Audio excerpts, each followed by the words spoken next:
প্রিয় দর্শক, সাজ্জাদ কাদিরের প্রীতি এবং শুভেচ্ছা নিন। এই মুহূর্তে আপনাদের সামনে কথা বলতে এসেছি শতভাগ সেনা সমর্থিত সরকার, ইউনূস সরকার। আমাদের মানুষপটে একটি বহুল আলোচিত সরকারের নাম সেনা সমর্থিত তত্ত্বাবধায়ক সরকার। সেটি হচ্ছে 2007 সালে 11 জানুয়ারি যে তত্ত্বাবধায়ক সরকারটি গঠিত হয়েছিল, তৎকালীন সরকার প্রধান ফখরুদ্দিন আহমদের নেতৃত্বে সেই সরকারটিকে সেনা সমর্থিত তত্ত্বাবধায়ক সরকার হিসেবে পরিচয় করিয়ে দেওয়া হয়, বলা হয়। এবং সেই সরকারটি গঠিত হয়েছিল একটি বিশেষ প্রেক্ষাপটে। বিএনপি, সেই সময় ক্ষমতাসীন বিএনপি, জোর জবরদস্তিমূলক একটি নির্বাচন, নিজেদের পাতানো একটি তত্ত্বাবধায়ক বডি দিয়ে নির্বাচন করতে গিয়েছিল, এবং যার দরুন দেশে অস্থিতিশীল পরিবেশের প্রেক্ষাপটে, জরুরি অবস্থার জারির প্রেক্ষাপটে একটি সরকার গঠিত হয়েছিল, এবং সেটিকে বলা হয় সেনা সমর্থিত তত্ত্বাবধায়ক সরকার, 111 সরকার। সেই সরকারকে সমর্থন দিয়েছিলেন তৎকালীন সেনা প্রধান জেনারেল মঈন ইউ আহমেদ, এবং সেই সময়ের সেনাবাহিনী, সেনা সমর্থিত বা সেনাবাহিনীর সমর্থনে সেই সরকারটি গঠিত হয়েছিল। 2024 সালে কি হয়েছে, এটিও শতভাগ, আর কোনো সন্দেহের কোনো অবকাশ নেই, শতভাগ সেনা সমর্থিত সরকার। এবং বিগত আওয়ামী লীগ সরকার পতনেও সেনা সমর্থিত পতন।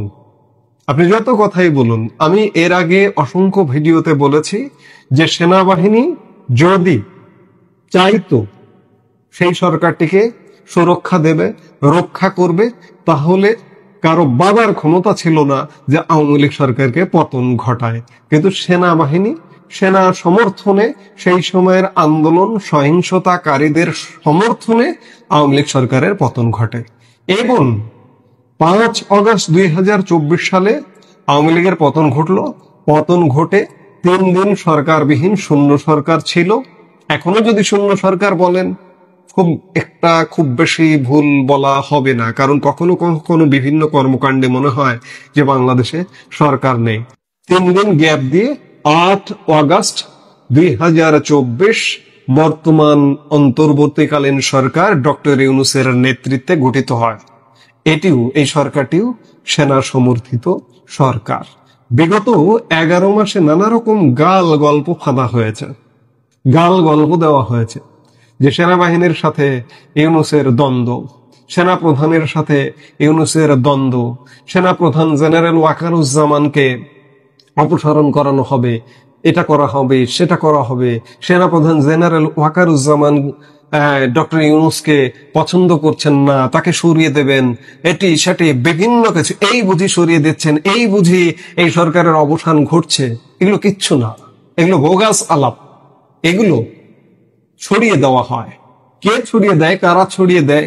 ছড়িয়ে দেওয়া হয়, বিশেষ জায়গা থেকে ছড়িয়ে দেওয়া হয় যে এই নাটকগুলো, এগুলো সম্পূর্ণ একটা বড় ধরনের স্ক্রিপ্টের অংশ। যে ছড়িয়ে দিন, দিয়ে একটা পরিস্থিতি ক্রিয়েট করুন যে না, সেনাবাহিনী এই সরকারের বিরুদ্ধে, এই সরকারের অনিয়ম অত্যাচারের বিরুদ্ধে এই সরকারকে সমর্থন করছে না।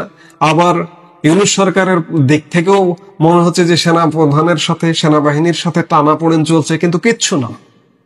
আপাতমস্তক আজকে 11 মাস যাবত যা কিছু দেশে দেশ বিরোধী অনিয়ম, অস্থিরতা, সামাজিক অস্থিরতা, ধর্মীয় উন্মাদনা যেগুলি ঘটছে না কেন, সবকিছু দায় সেনাবাহিনী এড়াতে পারে না।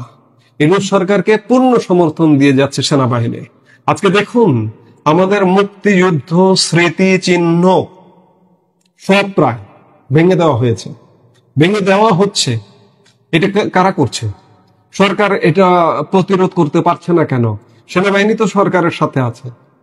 আরেকটি খুব উল্লেখযোগ্য কথা বলতে হয় যে 111 যে তত্ত্বাবধায়ক সরকারটা ছিল, সেনা সমর্থিত তত্ত্বাবধায়ক সরকার, সেই সময় সেনাবাহিনী মাঠে ছিল, ম্যাজিস্ট্রেসি পাওয়ার নিয়ে মাঠে কিন্তু ছিল না।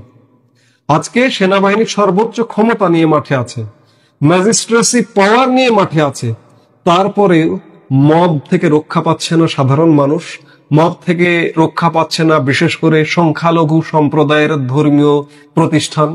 এই যে গতকালকেও ঢাকার রাজধানী ঢাকার খিলক্ষেতে একটি মন্দির ভাঙা হয়েছে। এমন অবস্থা চলছেই।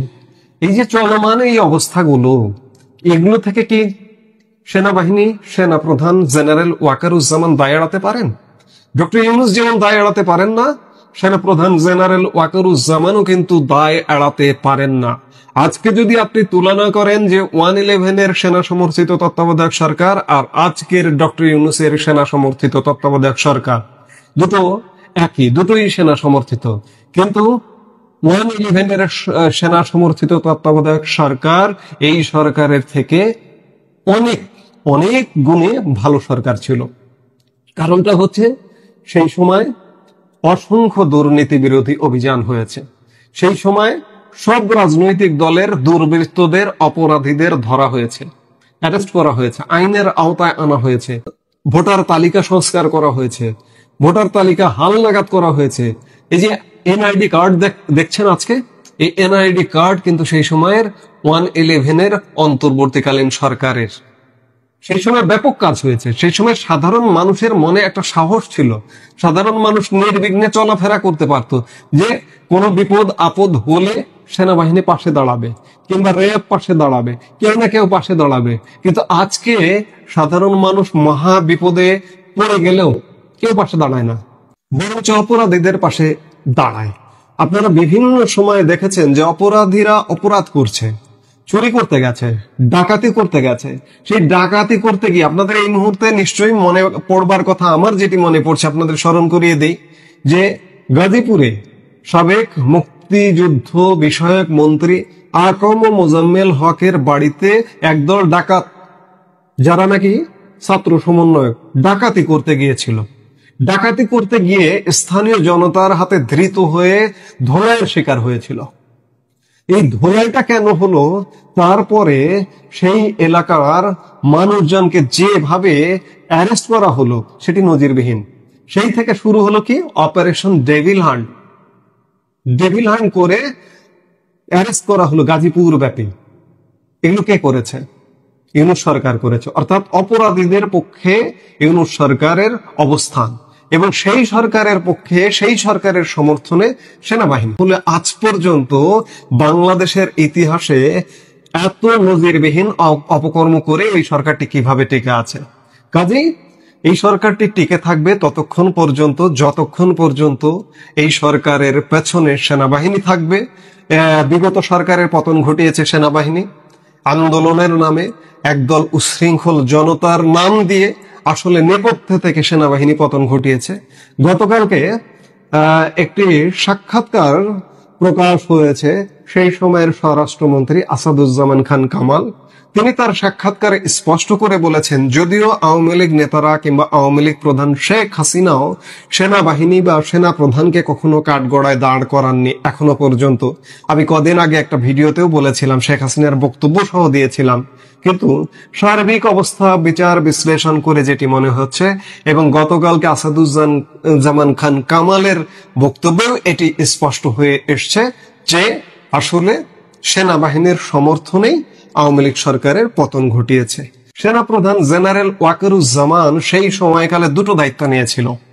একটি হচ্ছে আওয়ামী লীগের কাছ থেকে কিংবা আওয়ামী লীগ প্রধান শেখ হাসিনার কাছ থেকে দায়িত্ব নিয়েছিল যে সেনাবাহিনী আন্দোলন দমন করবে।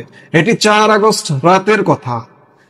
আসাদুজ্জামান খান কামাল তার সাক্ষাৎকারে বলেছেন যে তিনি দায়িত্ব নিচ্ছেন, দায়িত্ব নিয়ে আন্দোলন দমন করবেন। আন্দোলন দমন করেননি। 5 আগস্ট পরিণতি আপনারা সবাই জানেন। অর্থাৎ শেখ হাসিনার সাথে বা সেই সময়ের সরকারের সাথে বিশ্বাসঘাতকতা হয়েছে, যেভাবেই হোক না কেন। আবার 5 আগস্ট বিকেলবেলা সেনাপ্রধান জেনারেল ওয়াকারুজ্জামান বাংলাদেশের জনগণের কাছে দায়িত্ব নিয়েছেন। যেটি হোক না কেন, আজকে পর্যন্ত বাংলাদেশে যত রকমের ঘটনা ঘটছে এর পেছনে সেনাবাহিনীর পূর্ণ সমর্থন আছে, সেনাপ্রধান জেনারেল ওয়াকারুজ্জামানের পূর্ণ সমর্থন আছে, এবং সরকারের প্রতি পূর্ণ সমর্থন আছে। এ ব্যাপারে আর কোনো ডাউট বা সন্দেহের কোনো অবকাশ নেই। আজকে বাংলাদেশের স্বাধীনতা মুক্তিযুদ্ধের কথা এক প্রকার ভুলিয়ে দেওয়া হচ্ছে। বাংলাদেশের মুক্তিযুদ্ধের স্মারক চিহ্ন সব মাটির সঙ্গে মিশিয়ে দেওয়া হয়েছে গত 11 মাসে। এটি ইউনূস সরকার করছে, ইউনূস সরকারের মব বাহিনী করছে, আর এটিকে সমর্থন দিচ্ছে সেনাবাহিনী।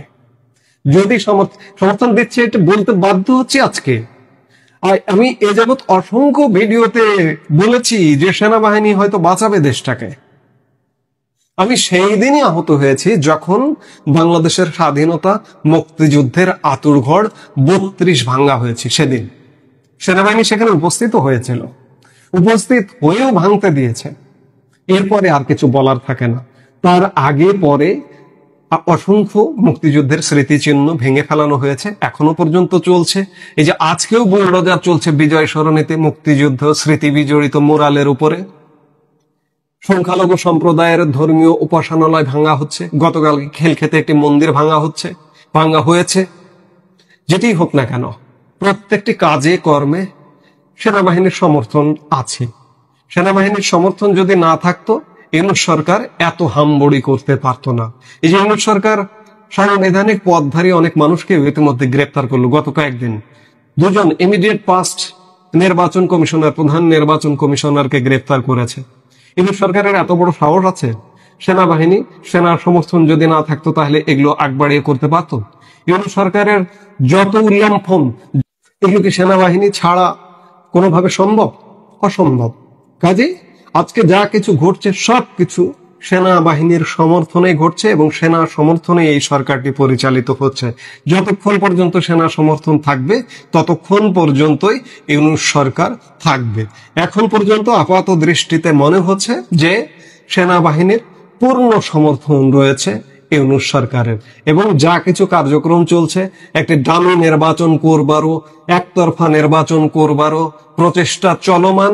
আমরা এই প্রচেষ্টাকে ব্যাহত করবা বা বাধা দেওয়ার ক্ষেত্রে কোন রকমের তৎপরতা আমরা সেনাবাহিনীর দেখছি না, দেখিনি, যার দরুন এটি সেনা সমর্থিত তত্ত্বাবধায়ক সরকার। সেনা সমর্থিত তত্ত্বাবধায়ক সরকার 111 সরকারের যারা সেনা সমর্থন দিয়েছেন বা যে সরকারে ছিলেন তাদের কি হয়েছিল? সেই সময় অনেক ভালো কাজ হয়েছিল, ভালো কাজের সাথে অনেক খারাপ কাজও হয়েছিল, যার দরুন সেই সময়ের সেনা সমর্থন যিনি দিয়েছেন সেই মঈন আহমেদের কি পরিণত হয়েছে, ফখরুদ্দিন আহমেদের কি পরিণতি হয়েছে? তারা তো দেশেই নেই। এটাই তো পরিণতি। আজকে যদি অন্যায় হয়ে থাকে নিশ্চয়ই সময় একদিন বিচার করবে। আজকে যিনি সরকার প্রধান আছেন, যিনি সমর্থন দিচ্ছেন, তাদেরও বিচার একদিন নিশ্চয়ই প্রকৃতি করবে, আর কোন সন্দেহ নেই। একথাই বলতে চাই যে ডক্টর ইউনূসের সরকারটিও সেনা সমর্থিত তত্ত্বাবধায়ক সরকার বা অন্তর্বর্তীকালীন সরকার, যেটি বলেন না কেন, এটি শতভাগ সেনা সমর্থিত সরকার। এই মুহূর্তে এ পর্যন্তই। সবাই ভালো থাকুন, সুস্থ থাকুন। আমাদের ভিডিওগুলো নিয়মিত পেতে সাবস্ক্রাইব করুন Sajjad Qadir and the legends YouTube channel এবং লাইক, কমেন্ট, শেয়ার করে সাথে থাকুন।